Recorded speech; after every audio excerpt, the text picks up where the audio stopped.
ऑडिशनला बोलवलं आणि 2 दिवसांनी बोलले की शूटिंग करायचे. शूटिंग करायचं म्हणून चांगले बोलत होता ते रोहित. आणि काल काय केलं त्याने, वेगळाच प्रकार केला. आम्हाला सगळ्यांना एका रूममध्ये ठेवलं. म्हणलं आम्ही ऑडिशन हे करते, शूटिंग करणार आहे. म्हणजे आई वडिलांचं शूटिंग करणार आहे.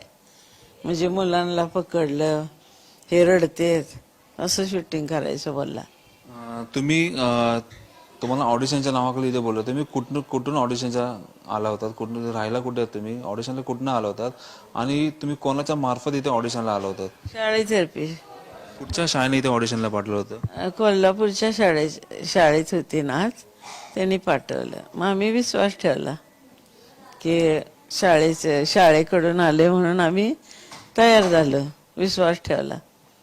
आणि ह्याला ठाण्याला आलो, ठाणे मुलाकडे राहिलो. आणि रोज ऑडिशनला येत होतो आम्ही इकडं. आणि त्यानं परवापासून नाटक केलं की मुलांच्या आईवडिलांचं शूटिंग करायचं. म्हणजे सर्वप्रथम मुलांना इथे ऑडिशनला बोललं होतं. 2 दिवसापूर्वी त्याने मुलांच्या आई वडिलांना देखील ऑडिशनला बोलून घेतलं. मुलांच्या आई वडिलांना जेव्हा शूटिंग घेतलं त्याने.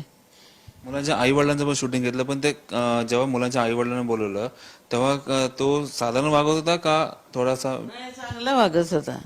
म्हणजे एकदम त्यांना खायला द्यायचं, चॉकलेट द्यायचं, बिस्किट. आई वडिलांची सेवा करायची, म्हणजे चहा पाणी द्यायची. सगळं चांगलं बोलत होता. आणि आम्हाला हॉलमध्ये पण बसवलेलं रोज. आणि काल कुणालाही ठेवलं नाही त्याने हॉलमध्ये.